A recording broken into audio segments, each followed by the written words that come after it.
It's just before dawn, and there's a newborn asleep on your chest. You can feel it breathing. You're maybe 19 years old, you're lying on a hide in a camp of about 30 people, and this is your first child. And somewhere in the back of your mind is a question you'll never say out loud. How many more of these am I going to have?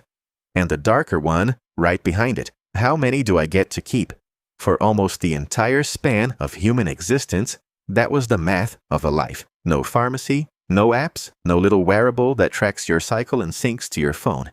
Just a body, a band, and time. So here's the question this whole video is going to answer, and the answer is stranger than you'd guess. How many kids did ancient humans actually have? Let's start with the guess almost everyone makes. No birth control, no condoms, people pairing up young. So they must have had a ton of kids, right? 10, 12, 1 a year until the body gives out. And we actually know what that looks like, because there's a group that more or less did exactly that. The Hutterites are a communal religious community out on the plains of the US and Canada.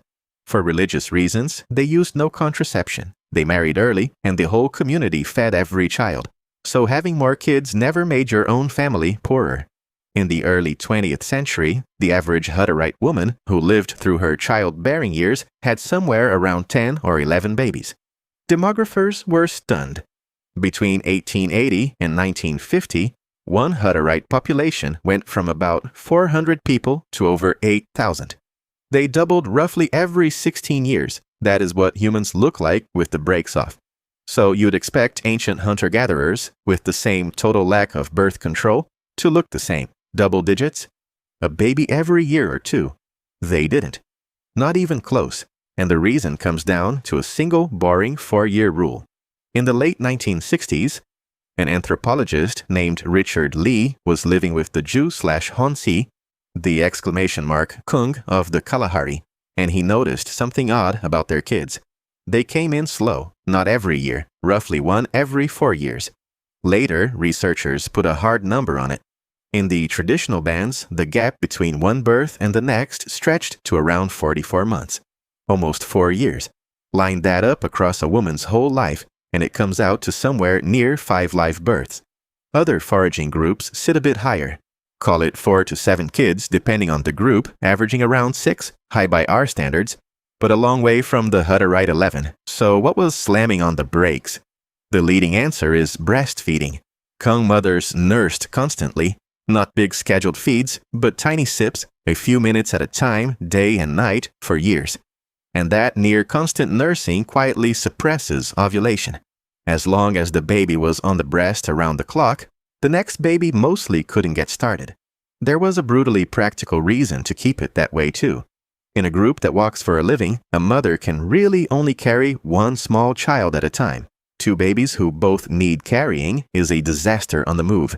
So 4 years between kids wasn't an accident. It was the closest thing your ancestors had to birth control, run entirely by a toddler who refused to stop nursing. I should flag that the exact mechanism is still argued over. How much was the nursing itself versus hard physical work and a lean diet keeping body fat low? Probably all of it at once. But the pattern is rock solid. Slow, spaced out, roughly 4 years apart.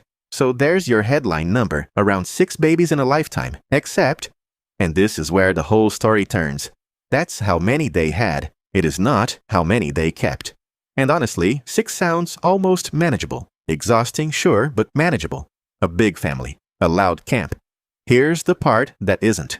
In 2007, 2 researchers, Michael Gervin and Hillard Kaplan, pulled together the death records from about a dozen hunter-gatherer and subsistence societies, real records, not guesses, to work out how long people actually lived.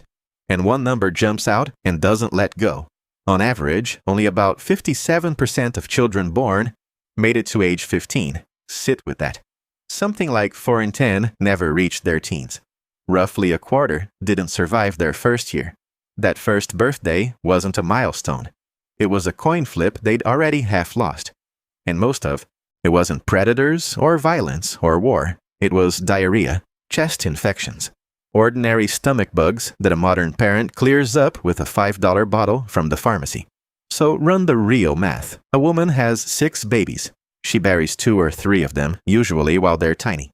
On a good run, 3 grow up, and 3 surviving kids from 2 parents is barely above replacement. 2 to keep the population flat, and a little extra that mostly got eaten by the next bad year. That is the true answer to how many kids ancient humans had. They had about 6, they raised about 3. And that razor-thin margin is why, for 300,000 years, the human population barely moved. Quick myth inside the myth, while we're here. Because you've heard that these people died at 30. They didn't, really. Life expectancy at birth was down in the 30s, yes. But that average is dragged into the gutter by all those dead babies. If you made it through childhood, you had a solid shot at your 60s or 70s. The single most common age of death for an adult hunter-gatherer was around 72. They weren't a species of 30-year-olds. They were a species that lost a heartbreaking number of children, and then watched a lot of the survivors grow old. But that raises a genuinely strange question. If half the kids were dying anyway, why did evolution settle on such a slow drip? Why 4 years? Why not just crank out babies constantly and play the numbers? Compare us to our closest relatives. A wild chimpanzee mother has a new baby only about every 5 to 6 years.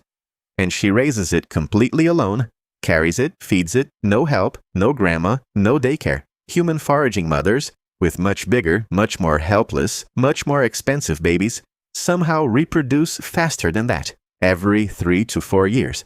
That should be impossible. A human baby is a useless little energy furnace for years longer than a chimp's. So how does the mother with the harder job breed quicker? She doesn't do it alone. This is an idea the anthropologist Sarah Hrdy pushed hard. Humans are what's called cooperative breeders. Grandmothers, aunts, older siblings, the whole band pitch in to carry the kids and, crucially, to feed them. A chimp mom is the only food source her child has. A human mom isn't. A grandmother digging up tubers, an older sister hauling a toddler around all day, a hunter sharing meat with the whole camp. All of it quietly subsidizes the mother and lets her start the next baby sooner. So the real reproductive unit here was a team, not one exhausted woman powering through on her own. The number of kids you could have wasn't set by your body alone. It was set by how many other hands were around to help keep them alive. And that whole delicate system, 6 born, 3 kept, everyone pitching in, the population holding almost perfectly flat, held for a very, very long time. Until, in the blink of an eye, it completely broke. About 12,000 years ago, humans started to farm. And farming did something sneaky to all of this. Once you're growing grain instead of walking after your food, you stop moving. And once you stop moving, the 4-year rule falls apart. You don't have to carry a toddler for miles anymore, and you've got soft, mushy cereal, porridge, basically, which means you can wean a baby off the breast early and put it on gruel. The moment that constant nursing stops, the ovulation brakes come off, so birth spacing collapses. In farming societies, the gap between babies drops from around 4 years to about 2. Same woman, same body. She can now fit in roughly twice as many children in a lifetime. Agriculture didn't just change what people ate, it changed how many people there were. Here's the grim irony, though. Farmers' kids didn't actually survive any better. Early farming villages were crowded, riddled with new diseases, and people lived on top of their own waste and their animals. Childhood was arguably deadlier than before, but it didn't matter because women were now having so many more babies that even with all that death, the numbers still went up, and up, and up. That's the moment the flat line finally bent. Across the whole span before farming, the human population had crept along at almost nothing. So slow it's nearly a flat line drawn across 100,000 years. Then agriculture arrives, and the same species that spent an eternity stuck at a few million starts marching toward hundreds of millions, then billions. I'll be straight with you that demographers still argue the details. Some think prehistoric foragers actually grew in quick bursts and crashes, rather than sitting perfectly still. But the big shape isn't really in dispute. Slow, spaced out, and barely breaking even for ages. Then a sudden permanent boom the instant we could wean babies early and keep having more. Which brings it back to you. You almost certainly have the exact opposite problem your ancestors had. They had every reason to want more children, and a body and a world that quietly capped them at a few. You can have basically as many as you want, or none at all, and it's a choice you get to make on purpose.